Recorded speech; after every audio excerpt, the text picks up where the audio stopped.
Welcome to the Stop Over Drinking and Start Living podcast, where high-achieving, goal-oriented rebel women come to learn how to live a vibrant and fulfilling life without requiring alcohol to get through it. No labels, no judgments, no saying you'll never drink again. Just real proven methods to help you stop rebelling against yourself with alcohol so you can drink less and do more. I'm your host, Angela Mascenik. Let's dig in.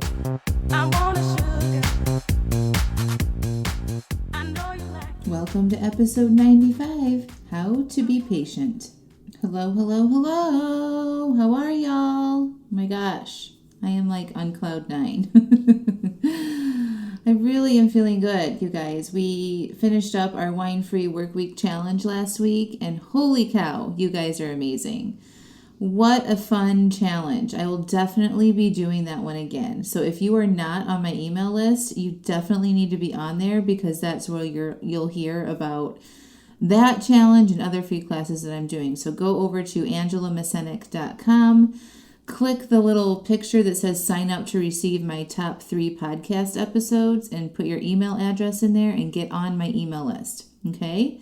I also want to give a shout out to all of the new members in Stop Over Drinking and Start Living, my 6-month coaching program.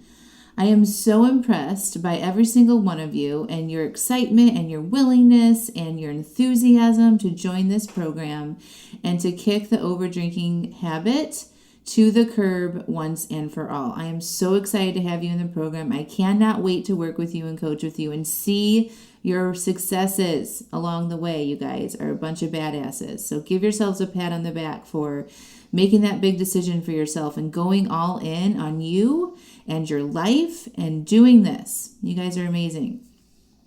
So listen, if you guys still want to join, you listeners still want to join the 6-month coaching program, get your applications in. We're about halfway to being full. And once we're full in the program, that's it. It's going to be closed down and I'm not going to open it back up until after the holidays. And I'll be raising my prices at that point as well. So there's a link here in the show notes to apply to join the 6-month coaching program. Watch the 3 videos. The videos go over the issue with overdrinking that we have, the solution to solving it, and the details of my program. Read through all the information on that website and then click the link to apply. Get your applications in. They're all flooding my inbox. And if you want to join the program now, it's never been a better time. We are, a few weeks away from the election. We've got the holidays coming up. You want to have the support and help keep yourself on track. If you have had momentum in the past week or so with the challenge, get in there, join the program, and keep that success going. We're going to have a lot of fun. We're going to drink less, and you're going to have the support when you need it. All right? Today, I want to talk about patience and how to be patient. And I used to get really annoyed when I heard this word or somebody would tell me to be patient. That was super annoying. And I used to think that being patient was boring and slow and something would be dragged out. But this month, I've been practicing this one feeling of patience, and so much has shifted for me in my health, in my business, and my relationships. And you've probably heard me say this before, but the way we do one thing in the area of our lives is likely the same way we do it in all of the areas, right? So, for example, if we tend to rush through things at work, like we take really fast action and we feel urgent all the time and we rush around, we are likely doing that when we eat and drink and interact with our kids or other people or do something like clean up the kitchen or cook dinner, okay? I for sure tend to be someone who moves very quickly. I do a lot and I do it fast. I also really like fast results in whatever goals I'm working on. So the idea of patience just never really resonated with me too much. I like excitement and enthusiasm and energy and fastness, right? I thought I didn't like the idea of slowing down and pumping the brakes until recently. So I attended this self-love workshop and it helped me generate the patience to achieve the goals that I want to achieve. I learned that being patient is the secret to not exhausting ourselves in our pursuits to our goals. So you all might want fast results too, right? You want to be cured of the overdrinking issue fast. You don't want to fail and take the time to figure out why you failed. You just want to get to the end, right? The idea of patience around learning how to not overdrink is something you probably resonate with, okay? You feel this way because you're likely feeling frustrated and stuck, and you've been self-loathing for so long you're tired of feeling this way. You want to feel proud and accomplished and excited and happy about not overdrinking, and you can't wait to feel that, so you rush all in, doing all the things, saying, this is it, I'm doing this, right? Well, as soon as we have a little hiccup or an obstacle in that journey, such as an overdrink or we overeat, we see the number on the scale not going down according to how fast we think it should. We start to feel that frustration again. And that frustration leads us to feel more of this, doing more of the same behavior that we're actually trying to change. Okay, so when you feel frustrated, you're probably like, screw it, I'll have a glass of wine, I'll eat a piece of cheese, it doesn't matter, right? And then you pretty much self-sabotage.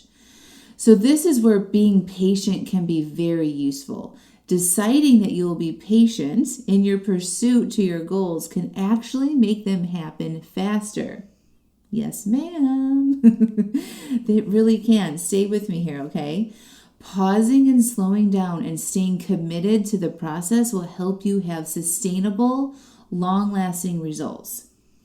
So you might wonder, how can I be patient, Angela? Listen, I'm getting there. Practice right now, okay?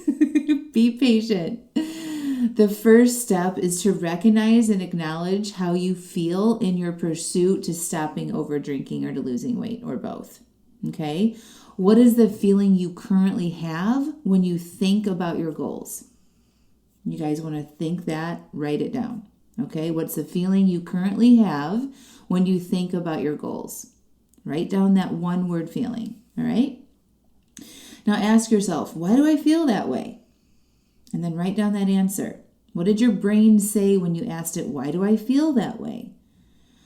Does it saying, it's taking too long, I thought I'd be further along by now, I haven't made the progress I wish I had, right? Something along those lines, I'm guessing. So when you have these thoughts about your progress and you feel maybe frustrated or disappointed, what do you tend to do? You maybe eat that piece of cheese, you might drink, you might grab some ice cream, you might eat some food or snacks while you're cooking, you might eat your meals in a hurry, you might chug your drinks when you have them, and then you end up drinking more than you planned, okay? I want you to see here that you're doing the exact things you don't want to be doing, which will slow down your progress, okay? The first step to changing any behavior in our lives is we have to see where we currently are right now. If we don't uncover that and see those thoughts, it's really hard to make changes or practice a new approach like patience. Instead of feeling frustrated, you aren't where you think you should be, I'd like to recommend you trying patience. First of all, feeling patient feels really good. It's an easy, calm, gentle vibration in our body. It's nice. It doesn't exhaust us like excitement, right? It's something you can easily tap into anytime, and you can sustain that energy of feeling patience a lot longer. So when the excitement of starting something new wears off, patience is a really good replacement. And you create patience with your mind and how you think about your goals and your progress. Okay, it's not something that just happens to you. You create patience with how you think about your goals and your progress. So now I'm going to share with you how I'm creating patience in all areas of my life, and see if you could maybe borrow some of the ways that I'm using it and apply it to your life, okay? So I decided to slow down when I create my food plan every day. So just so you guys all know, I still plan my food 24 hours in advance, or at least the morning of. Okay, so I have a worksheet. It's the same worksheet I give to my clients. And in that worksheet, I write down what I'm going to have for breakfast, lunch, and dinner. And if I'm going to have any snacks. Okay, and I'm very detailed in that. When I make decisions ahead of time, when I'm not in the moment of being really hungry or not in response to my feelings, I am way more successful to eating the kind of foods that I want to eat. Okay, so I still plan my food 24 hours in advance with my conscious brain, with a part of me that has goals, that wants to feel good, wants to eat foods that fuel me and give me sustained energy throughout the day. Okay, so I create my food plan in advance. But in the past, or just recently, over these past probably 6 or 7 months, I'm making my food plan and I'm just kind of like spending 2 or 3 minutes with it. I had just been writing down like chicken and salad or steak and vegetables for dinner. Like I just didn't think about it too much. I was just like, I'm just kind of like checking the box when I was filling out that plan. So I decided to be patient in all the areas of my life. Patience is the word of the month for me. I'm practicing patience in all the ways. So I decided to slow down and be patient when I create my food plan every day. To actually slow down and take the time to think about what I really would enjoy eating. And I take the time to think about my day and what obstacles I might have or what might come up. Will I be really tired or really busy with little breaks? Am I going to exercise on this day or not? And when I slow down and think about all the things I choose to do in my day, I want to create a realistic, doable food plan that I will feel good about following. And so when it comes time to eat the food that I planned, I feel great about it. I know that I really cared and took the time to put those specific meals on it.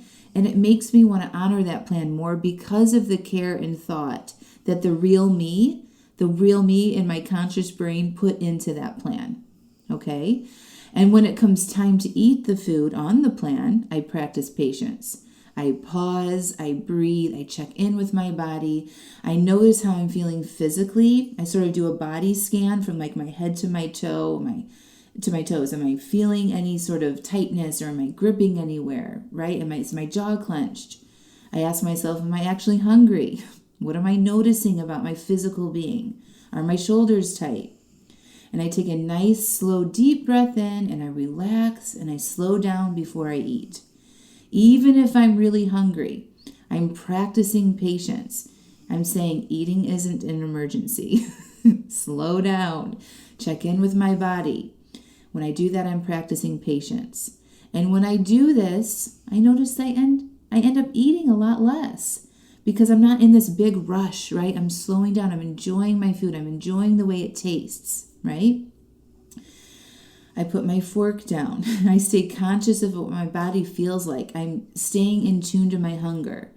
I notice if I start to feel satisfied. I pause. I take a few breaths. I drink a little water. I wait. And then I continue eating. I am patient while I check in with my hunger. Okay?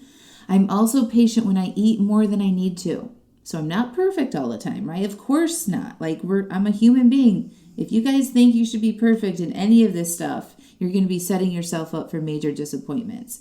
So I know that I will probably eat more at times than I really need to. I know that I'm going to have overeating probably for the rest of my life. Like most humans have that, even if you don't have weight loss issues, right? Like sometimes we eat more than we need to.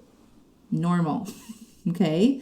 So I am practicing patience when I eat more than I planned, or if I ate something off my plan, I am patient. Okay? So like if I eat snacks that weren't planned, I go back to my workbook and I write out what I was thinking in the moment that led me to want to eat. This takes patience and dedication. I want to pause and understand and learn why I'm doing what I'm doing. So in other words, I'm patient when I find I'm not practicing patience and do the things I don't really want to do. And when I do this, I feel connected to myself and my goals. I get to pause and learn with patience. It feels like I'm honoring myself when I do this. It feels very loving. It feels nice. Even when I overeat or do something I don't want to do, it feels good to be patient with me. Okay? And when I do this practice, I don't keep wondering why I'm doing this stuff. I'm not beating myself up.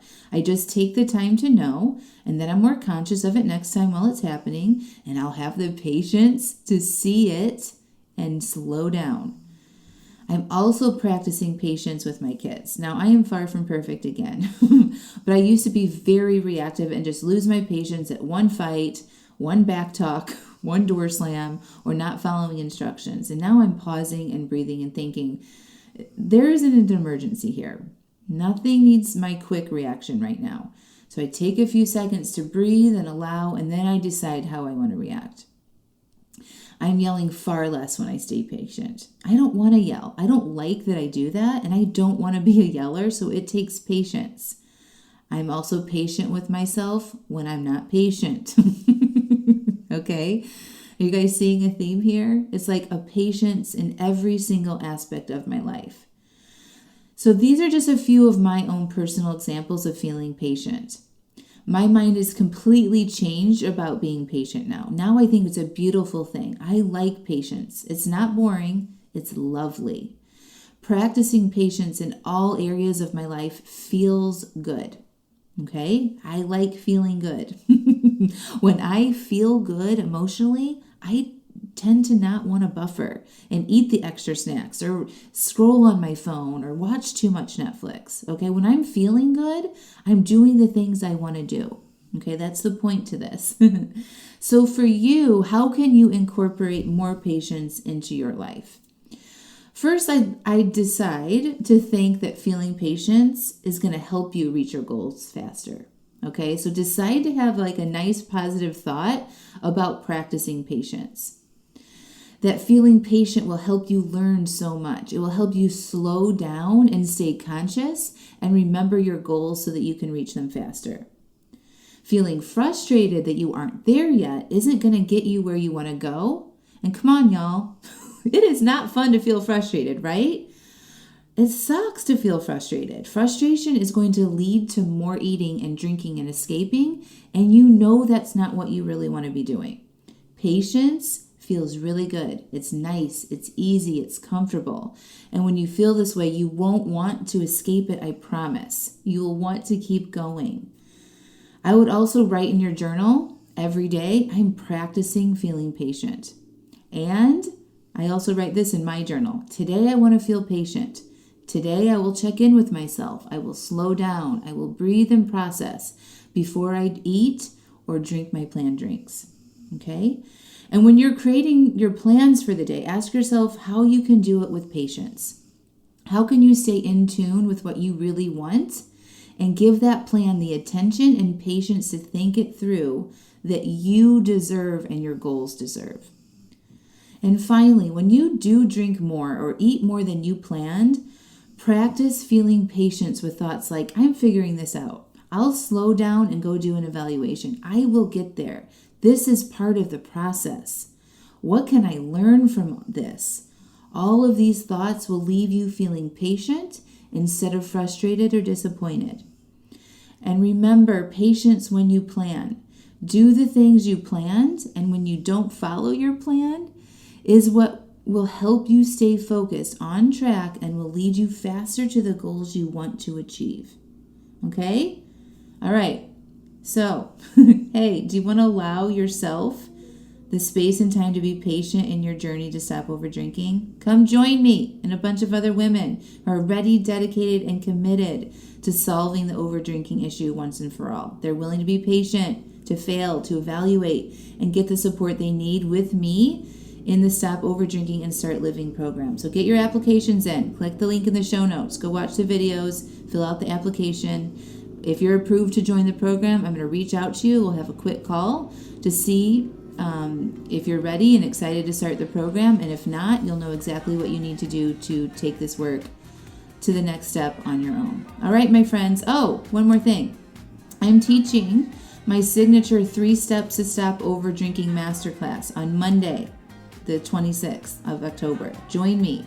I'm teaching you why we overdrink, how to stop, and how to handle social situations with family members or friends who drink a lot. It's going to be fun. You're going to have a chance to ask me questions live on the class. So sign up. There's a link in the show notes. Sign up and join me. If you can't make it live, don't worry about it. Just sign up anyway, and you'll get the replay and you can watch it on your own time. All right, my friends, have a lovely week, and we will see you soon. Bye.